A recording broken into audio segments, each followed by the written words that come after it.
Hello everyone and welcome to the Anime Zillia, and thank you for joining me as we look at the idea and possibility of Bam being a puppet and Rachel the puppet master. Now, by puppet I do not mean that Bam is lifeless and devoid of his own self-actions. I simply mean the fact that Rachel found Bam without his memories, meaning that he's very impressionable and easily manipulated.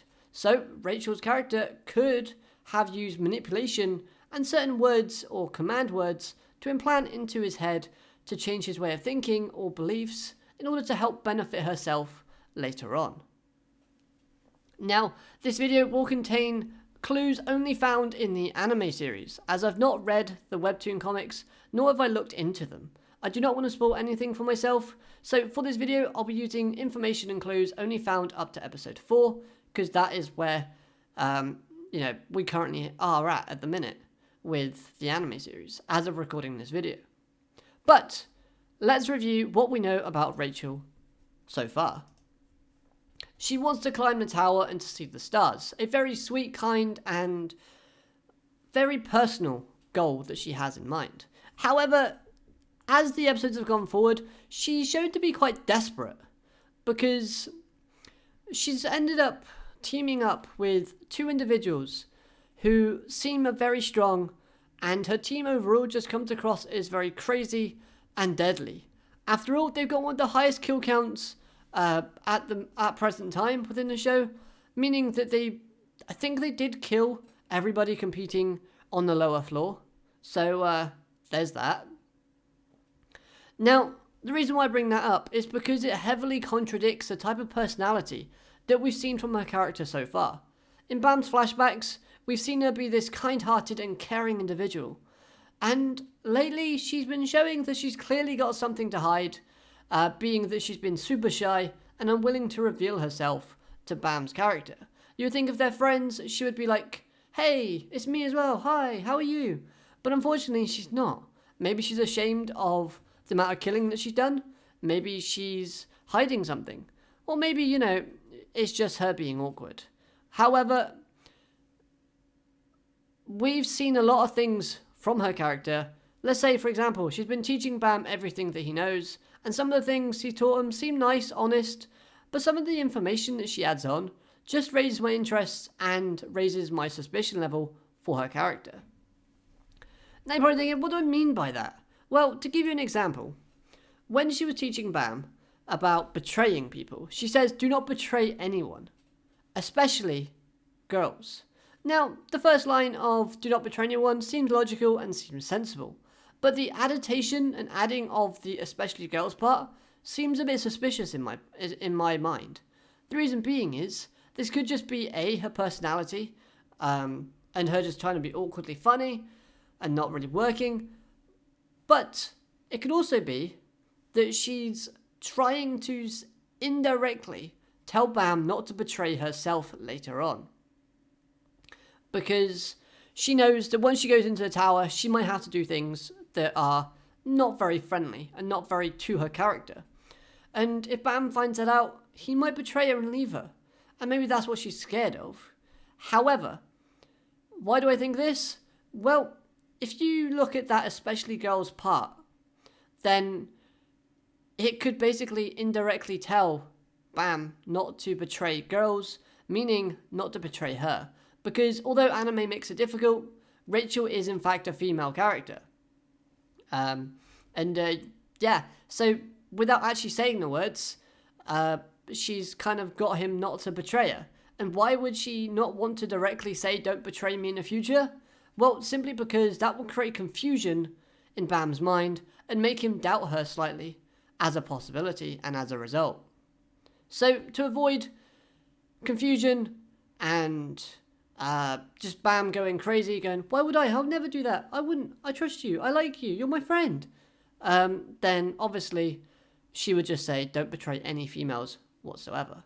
That just covers all bases. So that's one weird kind of phrase that she's displayed so far. Another one would be when talking about conflict. Now, the phrasing that they used to basically represent conflict in Bam's mind isn't exactly correct, because she says that we've already gone over this. if someone hurts me, you would fight them, wouldn't you? And Bam's like, hmm.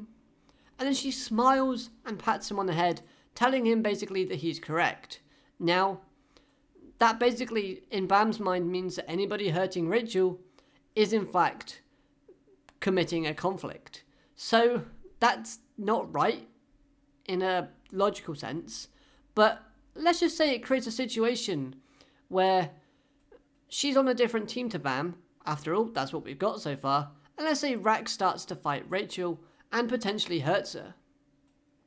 Because of the teachings that Rachel has bestowed upon Bam, maybe he then turns on his own teammates for hurting Rachel because that's what he's agreed that conflict means. So, yeah. It's also worth noting that Bam is helplessly trying to chase after Rachel, showing that she has some level of importance / control over his character, as his dream and his goals isn't targeted towards himself, it's more targeted towards Rachel herself. Now, we've obviously got that, and the last piece of information and teachings that I want to kind of talk about in this section of the video is, do you remember that weird line in episode 2 where Bam is talking to Kun and he's basically saying, I belong to her. She's taught me everything I know, so I belong to her. Now, looking at it from a personal perspective, loads of people have taught me loads of things. My parents, example, have taught me lots of stuff and quite literally nearly everything that I know. And I would not say to anyone that's taught me anything that they own me. I'm my own person, and Bam doesn't obviously feel that way.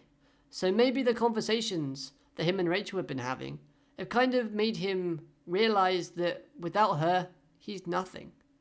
And that isn't exactly correct at all. So that's the teachings out the way. Now let's look at some of the visuals. So, as you see here, this is from the opening. And now, in my episode 1 review, I did state that for these images, they could mean different type of things. And now, my views are slightly different. If we look at the position of Bam hanging behind the moon, over in the far corner, that to me, at first, looked like it was symbolizing death. Maybe Bam is struggling on the borders of death or something. But no, that to me actually now looks like a puppet dangling on strings. That's how they've depicted puppets dangling on strings or people being manipulated, like dangling, in other animes and other medias. So maybe that's the kind of vibe they're trying to go with that image. And then maybe the images that you see on this side of the screen is Bam struggling to come to terms with the fact that he's been discarded and Rachel no longer wants him or needs him. So maybe they go from that route. And that Bam's got to try and find his purpose again and overcome the fact that, he's all on his own now and nobody, the one person that he thought completed him, doesn't want him. But then I hear you asking, why would she leave if Bam is going to be her personal puppet or slave? Well, let's just say Rachel had some prior knowledge about the tower and some of the challenges, and that maybe she knew that you'd formed teams of 3. And she just guessed there's a possibility that Bam would follow after her, given everything that they've been through together before she entered. And this could basically increase Rachel's chances of winning, thus getting her dream. Because if Bam is in fact a puppet and she can control what he does by using words or manipulation, either before entering the tower or during entering the tower, then she could possibly use that to have a scenario where it's her team versus his team in like the sort of final stages. And then Bam's team is very divided because he can't fight her, thus making her team very much more likely to win, thus her dream coming true. So maybe she's using that logic, or maybe she's using Bam as a medium to basically have an alliance with another team, or to expand her alliances and her friendship groups, her teams, to 6 members instead of only 3, thus again increasing her chances of surviving and coming out on top. So this is just, my crazy idea that could possibly happen. It might not happen, but you might have a different idea altogether, and that's perfectly fine.